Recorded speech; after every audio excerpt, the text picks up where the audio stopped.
You know, in hindsight, it's pretty clear those guys over at the Umbrella Corporation should never have been given a business license. Hey, it's Game Rant, and here are the 10 best Resident Evil games ranked.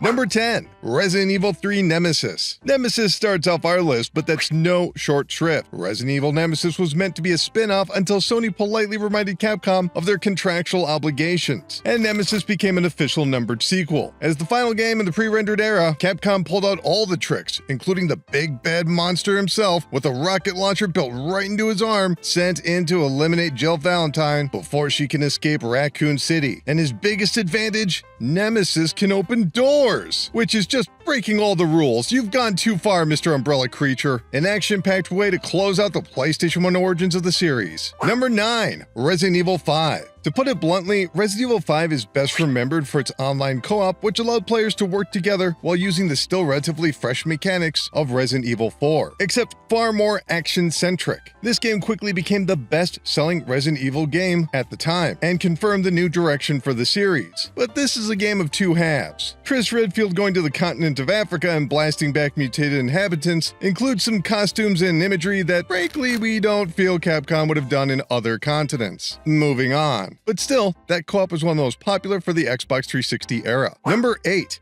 Resident Evil Village. The latest game on the list, Resident Evil Village, is both a step forward and a throwback to the origins of the series, resuming the first-person perspective introduced in Resident Evil 7 Biohazard, but placing players into haunted mansions, unlocking strange puzzles, and blasting back weird monsters. But the creatures had personality, much like the Baker family, with some truly unique abilities never before seen in the series. But really, this is all those found journal entries come to life. The village has a society and a hierarchy like Resident Evil 4, and carried the action of the later series, now merged with puzzle-like solutions. Is this action or survival horror? Whatever you call it, it is definitive Resident Evil. Number 7, Resident Evil 7 Biohazard. If it isn't obvious by now, we're quite the Resident Evil fans here at Game Rant, which means choosing between Resident Evil 7 and Village wasn't an easy choice, but ultimately, fear is connected to the unknown and uncertainty. And when Biohazard launched in 2017, its first-person perspective was completely new to the main campaign, or an homage to Gun Survivor.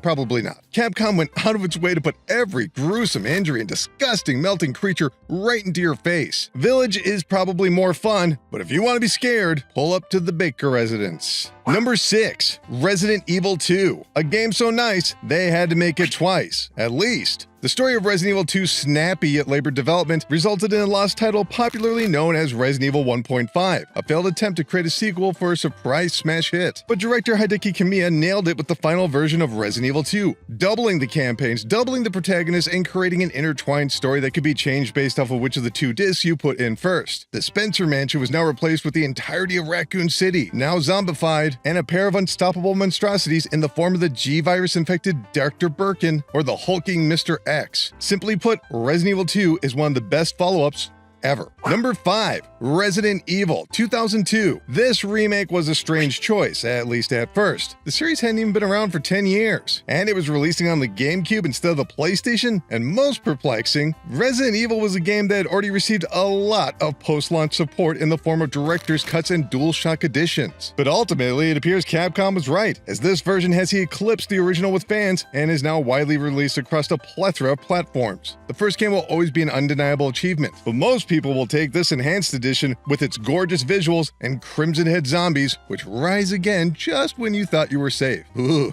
Number 4, Resident Evil 2 Remake. After circling the drain for the better part of a decade, Resident Evil came back with both barrels, introducing the first-person Resident Evil 7 and followed it up with a remarkably faithful yet completely modern remake of Resident Evil 2. While the random camera angles of Resident Evil 2 established a mood that's simply impossible to replicate, the advanced rendering now 20 years later allowed players to step right into these storied locations. It was like a PlayStation 1 amusement park that's trying to eat you. This was also one of the best examples of early HDR in video games, so if you've only experienced this in standard dynamic range, run this one back and witness some glorious local dimming. Number 3, Resident Evil 4 Remake.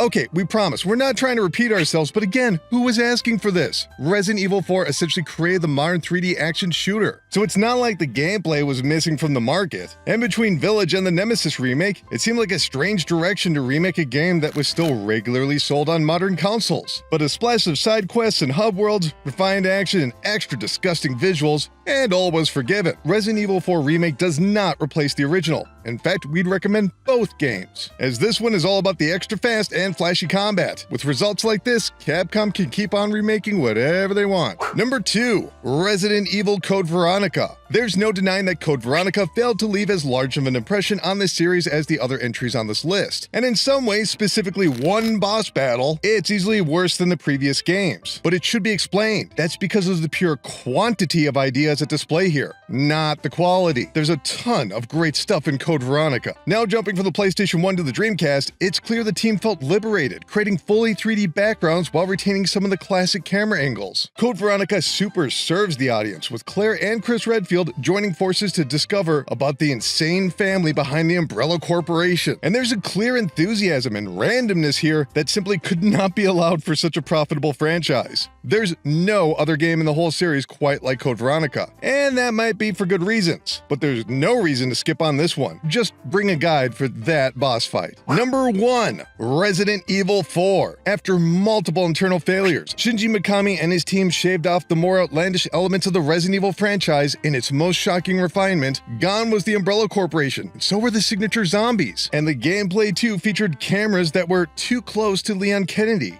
Or was it? If the likes of GoldenEye 64 and Halo Combat Evolved cemented the first-person shooter as a mainstay on consoles, Resident Evil 4 is the citation for the modern break of the third-person shooter. It also happens to be a perfectly paced campaign, bringing together the disturbing violence and otherworldly monsters into the modern era of Resident Evil. Or is it creating the modern era for video games? Take your pick. It had to be number 1. It's just that dang good. Anyway, that's gonna do it for this list, but keep clicking around here in Game Rant, because we already have more Resident Evil lists, so we'll see you there.